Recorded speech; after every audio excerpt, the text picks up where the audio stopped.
আপনাদেরকে জানাচ্ছি কসবা কাণ্ডে বড়সড় ব্রেক থ্রু পুলিশের। কসবা কাণ্ডে ইকবাল তাকে আটক করা হয়েছে, মূল পান্ডা বলেই জানা যাচ্ছে ইকবাল। তাকে ইতিমধ্যেই আটক পুলিশের। কসবা কাণ্ডে আটক ইকবাল গলসি। ইকবাল গলসির আসল নাম আফরোজ খান। বিহার থেকে তিনজনকে কলকাতায় নিয়ে আসে এই ইকবাল। এই মুহূর্তে বড় আপডেট আপনাদেরকে দিচ্ছে, ইকবাল তাকে আটক করেছে পুলিশ। পিয়ালি মেট্রো রয়েছেন আমাদের সঙ্গে টেলিফোনের প্রতিনিধি। পিয়ালি, একটা বড়সড় ব্রেক থ্রু এই মুহূর্তে।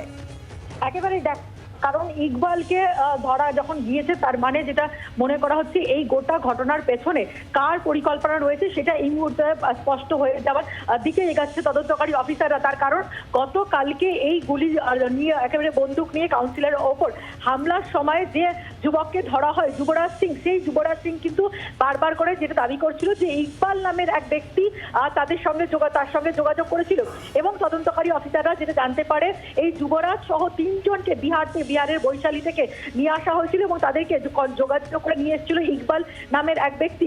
এবং কে এই ইকবাল তার খোঁজ চালাচ্ছিলেন তদন্তকারী অফিসাররা। গতকালকে ট্যাক্সি করে পালিয়ে গিয়েছিল। এখন যেটা জানা যাচ্ছে এই ইকবাল, তার আসল নাম হচ্ছে আফরোজ খান এবং একাধিক তার নাম রয়েছে। এবং এই ইকবালই কিন্তু বৈশালী থেকে এই ভাড়াটে বা শার্ট শুটারদেরকে যোগাযোগ করে নিয়ে আসার পর তাদেরকে খিদিরপুরে রাখার বন্দোবস্ত করে এবং তারপরে খিদিরপুর থেকে ট্যাক্সি করে ইতিমধ্যে সেই ট্যাক্সি চালককেও গ্রেফতার করা হয়েছে। সেখান থেকে তিলজলাতে পৌঁছেছিল এই যুবরাজ সিং সহ তিনজন। তাদের মধ্যে যুবরাজ সিংকে কাউন্সিলরের ছবি দেখিয়েছিল ইকবাল এবং তাকে স্কুটারে চাপিয়ে একজন স্কুটার চালকের সঙ্গে তাকে ঘটনাস্থলে পাঠায় এবং কাউন্সিলরকে বন্দুক উঁচিয়ে ভয় দেখিয়েছিল এই যুবরাজ সিংহ, যাকে গ্রেফতার করা হয়েছে ইতিমধ্যে।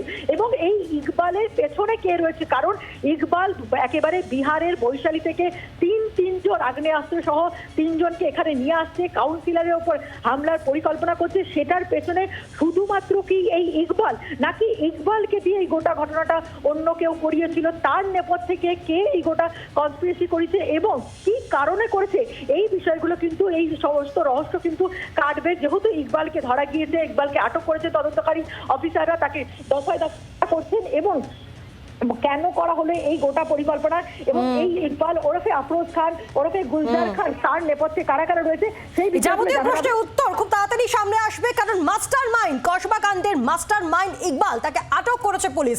আরো আপডেট দেবো, একটা ছোট্ট বিরতি নিচ্ছে, দেখতে থাকুন জি24 ঘন্টা। বাংলার আওয়াজ, বাঙালির আবেগ, জি24 ঘন্টা।